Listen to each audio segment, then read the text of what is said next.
우리 교회는 말씀 카드를 다 개인적으로 뽑지 않고 해마다 한 말씀을 정해서 이제 같이 말씀으로 받고 있습니다. 들어오면서 받으셨다면 올해의 말씀 카드 영상으로도 띄워주셨는데요. 시편 19편 14절의 말씀 제가 읽어드릴게요. 여호와여 내 입의 말과 마음의 묵상이 주님 앞에 연락되기를 원하나이다. 아멘. 우리 성경 세번역과는 조금 차이가 있는 개역성경 버전입니다. 내 입에 말이라고 나오는데 이제 원래 성경 원문을 보면 말들이라고 나오고 있습니다. 그러니까 이렇게 예배당에 나와서 한번 말하는 걸로 거룩해지는 게 아니라 말들, 우리의 모든 말이 다 하나님 앞에 거룩해지기를 원한다라는 거죠. 원래 화면으로 바꿔주시면 좋겠습니다. 그리고 마음의 묵상이라는 것도 그냥 지나가는 생각이 아니라 주로 내가 담고 있고 품고 있는 그 생각, 우리의 언어 생활, 우리의 사고 방식이 하나님 앞에 연락되기를 원한다. 연락이라는 것은 기쁘게 받아주시는 거거든요. 그러니까 하나님이 기쁘게 받으실 만한 말, 받으실 만한 생각을 하는 인생이 되기를 원하는 것. 그게 이제 새해를 향한 우리 교회의 말씀이라고 저는 그렇게 믿고 나누려고 하는데요. 쉽지 않은 일이잖아요. 우리의 모든 말들이 하나님 앞에 기쁜 말이 되고 우리의 주된 생각이 하나님 앞에 정말 연락될 만한 그런 생각을 우리가 어떻게 할 수 있을까? 이 말씀은 시편 19편의 결론과 같은 마지막 구절인데 시편 19편은 하나님 말씀을 강조하는 시편이거든요. 7절, 8절 다시 보시면 주님의 교훈은 완전하여서 사람에게 생기를 북돋우어 주고 주님의 증거는 참되어서 어리석은 자를 깨우쳐 준다. 주님의 교훈은 정직하여서 마음에 기쁨을 안겨주고 주님의 계명은 순수하여서 사람의 눈을 밝혀준다. 주님의 교훈, 성경 말씀이라고 볼 수 있습니다. 이 성경 말씀은, 하나님 말씀은 생기를 북돋워 준대요. 마치 오랫동안 굶은 사람이 음식을 먹으면 힘이 나는 것과 같습니다. 정말 바라기는요, 새해 우리 교회 모든 교우들이 하나님 말씀으로 생기를, 좀 더 바꿔보면 하나님 말씀으로 에너지를 얻을 수 있는 그런 살아있는 신앙생활 하시기를 주의 이름으로 축원합니다. 정말 하나님 말씀이 나의 삶에 힘이 되는 복된 신앙생활이 있다라고 지금 이야기하는 거거든요. 어리석은 자를 깨우쳐 주신다. 성경 말씀은 완전하다라고 이야기하세요. 그러니까 아무리 이 성경을 보는 것이 전혀 손해가 아니라는 거예요. 이 말씀은 완전해서 생기를 주시고 어리석은 자를 깨우쳐 주시는 그런 말씀이다. 매일매일 이 말씀을 꾸준히 묵상할 때 지친 자에게 힘을 주실 것입니다. 몇 번 말씀드린 적이 있는데요. 우리의 삶이 분주하고 지칠수록 우리는 더 잘 챙겨 먹고 더 잠을 잘 자려고 하고 더 체력을 키우려고 합니다. 그래야 감당할 수 있으니까요. 영적인 일이 똑같아요. 여러분이 분주하면 분주할수록 더 말씀 앞에 나가셔야 합니다. 그래야 감당할 수 있거든요. 분명히 성경은 약속하고 있잖아요. 이 말씀은 완전해서 우리에게 생기를 북돋아주고 어리석은 자를 깨우쳐 주실 것이다. 8절에는 기쁨을 줄 것이고 눈을 밝혀줄 것이다 라고 이야기하고 계세요. 여러분은 언제 기쁘십니까? 저는 늘 요즘에는 첫 번째 기쁜 것은 아이들 빨리 잘 때 기쁘고 몸무게가 좀 빠졌을 때 기쁩니다. 그런 기쁨은요, 휘발성이 있는 기쁨이더라고요. 금방 날아가 버려요. 세상이 주는 기쁨은 강력한 휘발성이 있습니다. 기쁜 것 같지만 그 기쁨은 금방 날아갑니다. 굉장히 가변적입니다. 쉽게 변해요. 그런데 성경이 우리에게 주시는 그 기쁨이 있거든요. 세상에서 알 수 없는 기쁨이 이 하나님 말씀을 묵상하는 자에게 하나님이 주시는 기쁨이고요. 그리고 눈을 밝혀준다라고 이야기합니다.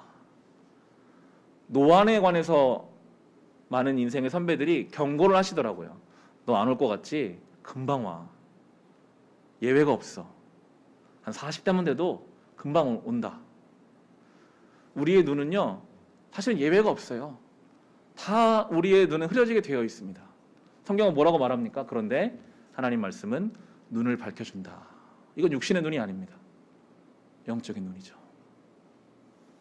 정말 바라기는 우리의 눈이 육신적으로는 흐려질 수밖에 없겠지만 영적인 눈이 밝은 사람이 되셔서 정말 믿음의 눈을 떠서 이 시대를 볼 수 있고 우리 가정을 볼 수 있고 나의 삶을 볼 수 있는 그 영적인 눈이 떠 있는 사람, 말씀을 통해서 그 영적인 눈이 떠져 있어서 누군가에게 분명하게 이야기해 줄 수 있고 붙잡아 줄 수 있고 길을 지도할 수 있는 그런 영적인 사람이 우리가 되기를 간절히 사모해야 할 것입니다. 그리고 10절 11절에 보시면 주님의 교훈은 금보다 순금보다 더 탐스럽고 꿀보다 송이꿀보다 더 달콤하다. 그러므로 주님의 종이 그 교훈으로 경고를 받고 그것을 지키면 푸짐한 상을 받을 것이다. 금보다 더 귀하고 꿀보다 더 달고 그리고 그 말씀에 순종하는 자는 푸짐한 상까지 주실 것이다 라고 말씀하세요. 여러분, 정말 금보다 성경 말씀이 우리에게 귀할까요? 정말 꿀처럼 우리에게 달까요?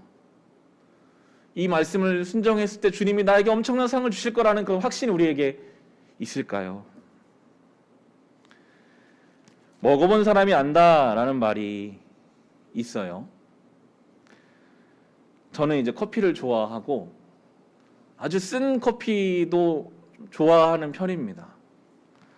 말씀드린 적이 있는데 제가 6학년 때부터 군대 전역할 때까지 경기도 평택 오성면 숙성리라는 작은 동네에서 이제 살았어요. 마을 위장님이 계시는 그런 시골 동네, 논밖에 없는 그런 동네에서 살다가 20살에 이제 신촌에 상경을 한 거예요. 처음 이렇게 샌드위치 가게에 가서 커피를 시켰습니다. 제일 있어 보이는 에스프레소 시켰는데 양을 조금 주더라고요. 이 돈 내고 요거밖에 안 주는구나. 엄청나게 쓰더라고요. 야, 진짜 서울은 숭악한 동네구나. 어떻게 이 돈 내고 이런 걸 줄 수 있는가. 근데 제가 요즘에 그 에스프레소를 마셔요. 그 맛이 있음을 좀 느끼게 됩니다. 시간이 지나니까요. 계속 먹어버릇하니까요. 그 맛을 즐기고 음미할 수 있게 되더라고요. 성경 말씀이 때로 누군가는 정말 성경 말씀이 읽어도 딱딱하고 무슨 말인가 적응되지 않을 수 있어요. 그런데요, 정말 입문하는 것처럼 그 말씀 앞에서 계속 시간을 보내면, 묵상하면, 은혜를 구하면 정말 이 말씀, 송이꿀처럼 단 말씀, 금보다 귀한 말씀, 그 말씀에 순종했을 때 주님이 나에게 주시는 상이 너무나 크다는 것을 인정할 수밖에 없는 그 말씀이 하나님 말씀이거든요. 정말 올 한 해를 우리가 살면서 이 말씀의 은혜, 말씀으로 얻는 기쁨, 말씀으로 보는 영적인 눈을 얻는 저와 여러분 될 수 있기를 주의 이름으로 축원합니다. 오늘 설교의 제목을 입술의 말과 마음의 묵상이라고 정해봤는데요.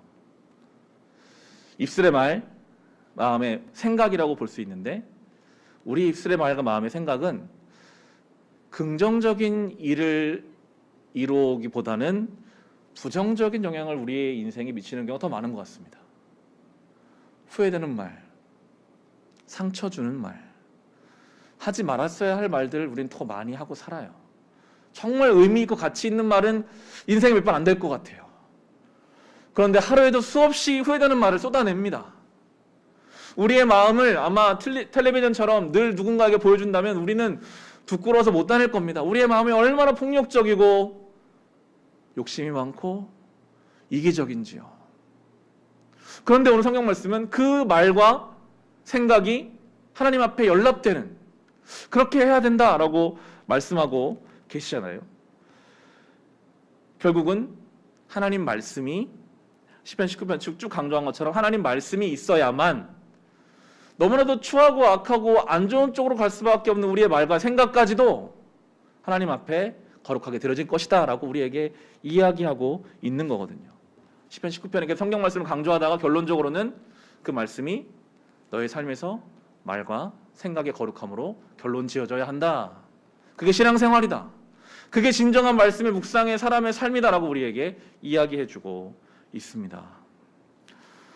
어떻게 우리는 이 말씀을 붙잡고 묵상하며 구체적으로는 그럼 어떤 말씀을 어떻게 보면서 한 해를 살아가야 할까요? 저는 그렇게 믿습니다.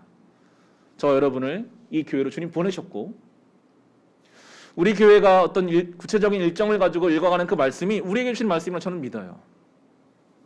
다시 1월 1일부터 생명의 산 말씀 묵상이 시작됩니다.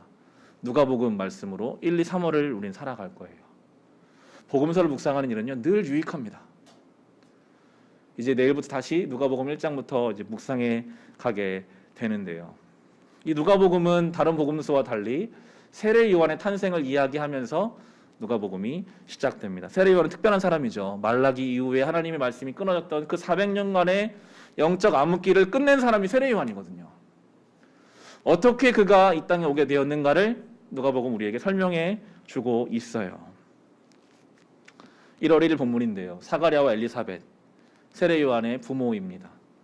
성경은 그들이 의로운 사람이었다라고 표현하면 한편으로는 자녀가 없었다라고 이야기하는데요. 우리 누가복음으로 한번 가보겠습니다. 내일 큐티 본문이기도 한 누가복음 1장, 신약성경 84페이지 누가복음 1장 6절과 7절이 이 세례 요한의 부모인 사가랴와 엘리사벳을 이렇게 설명하고 있습니다.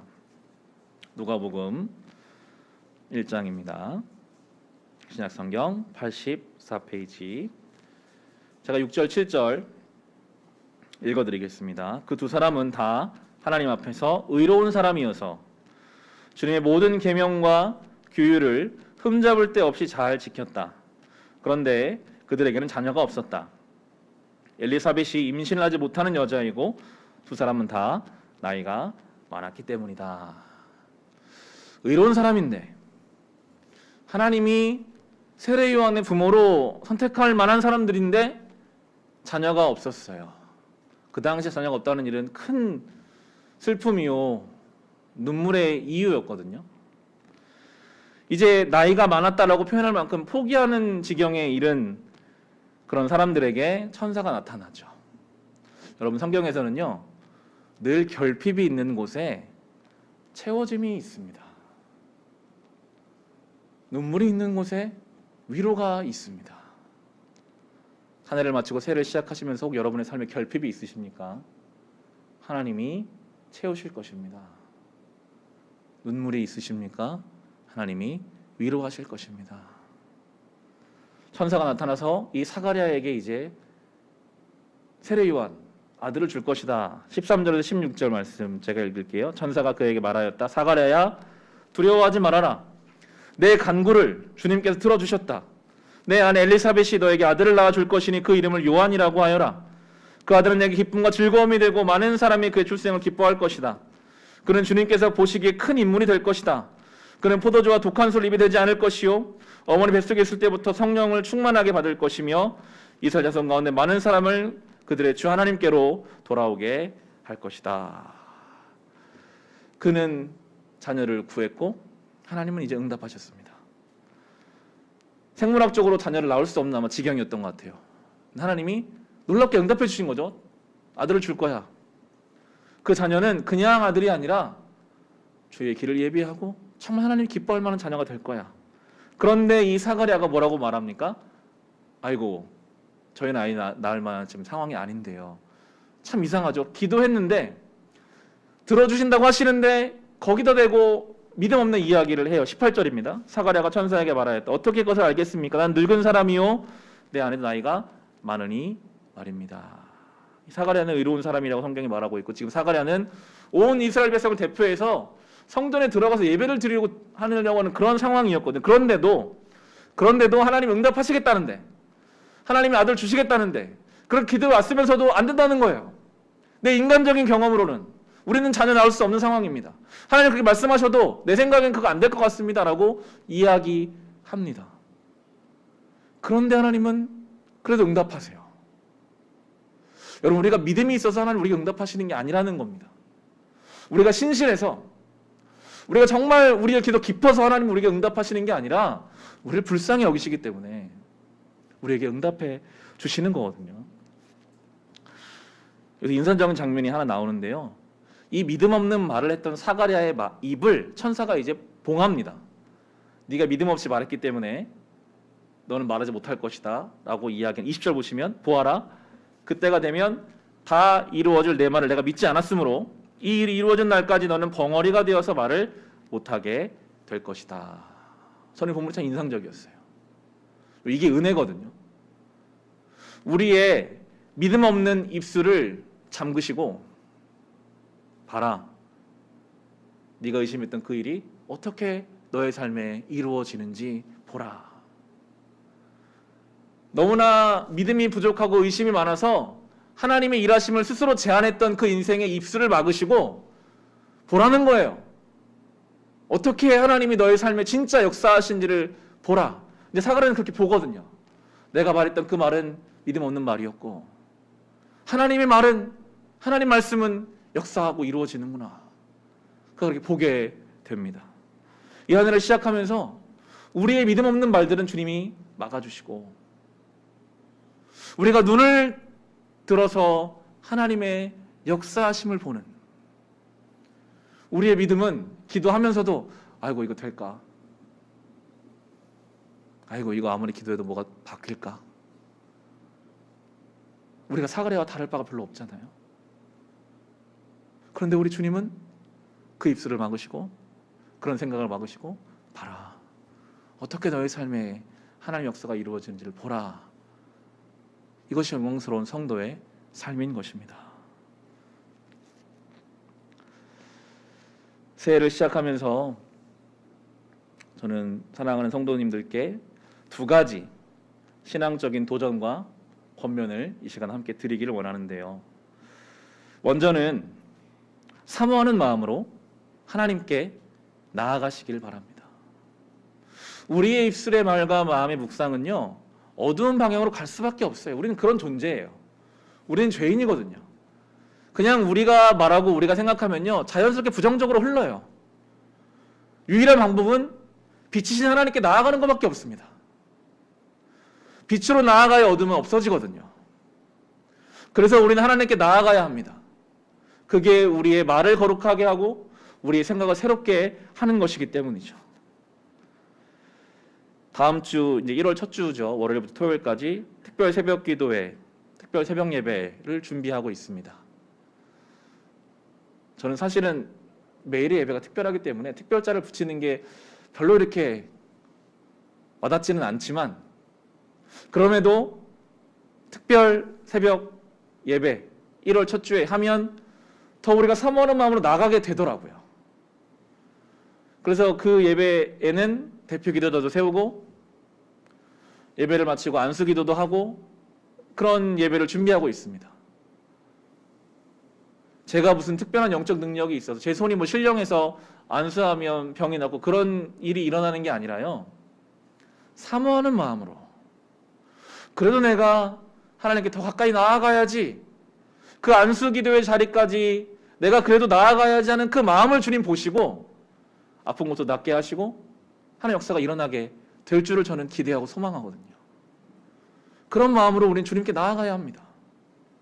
하나님 은혜를 사모하는 마음으로 빛으로 나아가면 어둠은 물러나게 되어 있거든요. 특별히 새벽을 깨우는 일은 영적인 육적인 체질을 개선하는 방법이 됩니다. 새벽 예배는요, 새벽에 시작하는 게 아니에요. 전날 밤에 시작돼요. 쓸데없는 일들을 멈추고, 안 해도 되고 안 봐도 되는 것들을 멈추고 일찍 잠자리에 드는 것이 새벽 예배의 시작이에요. 그리고 일어나서 비몽사몽간이든 내 발걸음이 성전을 향하고, 예배당에 못 나오면 인터넷으로라도 내가 첫 시간을 말씀과 기도로 시작하는 거 다를 수밖에 없거든요. 영적인 육적인 체질 개선이 새벽을 통해서 분명히 이루어집니다. 달라요. 말씀과 기도로 시작하는 삶은 질서가 다르죠. 그렇게 우리가 일주일, 2주일을 살아가면 체력이 생깁니다. 연중 살아가다가 여러 가지 심적인 영적인 어둠이 있어도 그 내가 비축해 놓았던 영적 체력을 가지고 이겨낼 수 있는 힘이 있거든요. 그렇게 우리 사모하는 마음으로 하나님께 나아가야 합니다. 빛으로 나아가 우리 안에 어둠을 없애시기를 바라고, 또 한 가지는 하나님께 나아갔다면 그 다음에는 성도들과 함께 교회를 세워가시기 바랍니다. 두 번째 말씀 카드가 이 하루 한 말씀 한 감사, 이미 주중에 연중에 했었던 이야기였는데 1년 동안 같이 해갔으면 좋겠습니다. 매일매일 말씀을 붙잡고 감사의 제목을 나누는 거, 이게 매일매일 하기가 쉽지는 않거든요. 감사할 것이 변변치 않을 때가 있어요. 그런데 감사한 게 무엇인가 생각하는 게 유익해요. 오늘 나에게 주신 말씀이 무엇인가 한 번 더 고민하는 게 그것이 유익합니다. 혼자서는 못하지만 카톡 순을 통해서 우리가 묶여져 있으니까요. 함께 하는 거예요. 지금 11개 순이 되더라고요. 11개 순. 한 125명 정도가 지금 순 안에 들어와 있습니다. 저는 이제 다 들어가 있으니까요. 하루에도 몇 번씩 알림이 울립니다. 저에게는 유익하더라고요. 감사의 제목도 올라오고 말씀의 제목도 올라옵니다. 그게 그 울림이 영혼의 알람이 돼요. 교회 안에 작은 교회예요. 그걸 통해서 내가 나누고 내가 묵상하는 그것이 누군가에게 알림이 될 수 있어요. 누군가를 깨울 수 있어요. 그렇게 우리는 서로 교회가 되어져 가는 것입니다. 말씀을 묵상하고 감사의 제목을 나누고 우리가 정말 한 해만 힘써서 한번 해봤으면 좋겠어요. 어떤 우리 삶의 변화가 있는지 매일매일 감사의 제목을 나누고 말씀 붙잡는 그 시간들을 통해서 우리가 한 해를 살아가면 좋겠습니다. 말씀 이제 마치려고 하는데요. 요한계시록을 우리가 지난 한 주간 읽었습니다. 새벽에. 요한계시록에 보면 24장로 이야기가 나와요. 우리가 12지파, 12사도는 좀 익숙한데 24라는 숫자는 익숙하지 않거든요. 요한계시록에서 나오는 24라는 숫자는 구약의 12지파와 신약의 12사도를 이야기한다라고 합니다. 구약과 신약을 통틀어서 하나님의 역사가 일어났다는 거죠. 그들이 이제 이 성경의 결론과도 같은 하나님 나라에서 중요한 역할들을 감당하고 있어요. 24장로들이. 그런데 우리가 아는 것처럼 구약의 12지파가 여러분 신령한 사람들입니까?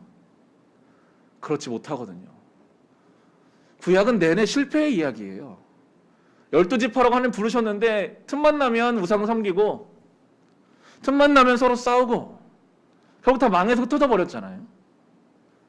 신약의 12사도들은 어떻습니까? 사도로 부름받았지만 그 중에 한 명을 예수님 배반했고 십자가 앞에 다 도망갔습니다. 그 12지파도 12사도도 신령하지도 온전하지도 못했지만 하나님이 전적으로 그들을 요한계시록 그 새하늘과 땅까지 끌고 가시더라고요. 그들에게 영광스러운 자리를 허락해 주시더라고요. 그게 우리를 향한 주님의 은혜입니다. 우리가 하늘을 돌아보지만요, 우리가 얼마나 신실하지 못했습니까? 우리가 얼마나 믿음이 없는 자로 살았습니까? 여러분, 새해가 된다고 우리가 막 드라마틱하게 변화가 일어날까요? 갑자기 우리가 온유해지고 갑자기 우리의 기도 깊어질까요? 그렇지 않거든요. 그런데 우리의 소망은 무엇인가? 그 12지파도 12사도도 부족했지만 하나님은 전적으로 그들을 끝까지 이끌고 가신 것처럼 하나님은 또 이 한 해 동안 우리를 붙잡아 가실 겁니다. 우리를 포기하지 않으실 겁니다. 그 하나님을 믿고 우리는 살아가는 거죠. 입의 마지막에 부를 찬송, 지난 주일에도 불렀던 선한 능력으로라는 찬송인데요. 독일의 그 나치 정권 하에서 본 회퍼라는 목사가 옥중에서 자기의 정혼자와 가족들에게 쓴 시가 곡이 붙여진 찬송입니다. 그 부당한 권력에 의해서 그 젊은 목회자는 죽임을 당합니다. 깜깜한 현실이었어요. 그렇지만 그는 그 옥중에서도 하나님을 향한 소망을 노래했고 그가 많은 사람에게 지금까지 영감을 주고 있습니다. 오늘 날씨가 참 춥잖아요. 그렇지만 우리는 압니다. 이 추위는 언젠가 따뜻한 봄 앞에서 물러갑니다. 동지가 지났어요. 점점 밤은 짧아지고 낮이 길어질 것입니다. 지난 한 해 춥고 어두운 한 해일 수 있었겠지만 우리의 소망은 그 춥고 어두움은 끝이 아니라 지나간다. 하나님은 오늘도 우리의 삶에 소망을 주신다. 그 믿음을 가지고 그 소망을 가지고 살아갈 수 있는 저와 여러분, 우리 교회 2022년도 한 해가 될 수 있으시기를 우리 주님의 이름으로 축원합니다. 이 시간 우리 합심기도 같이 받은 말씀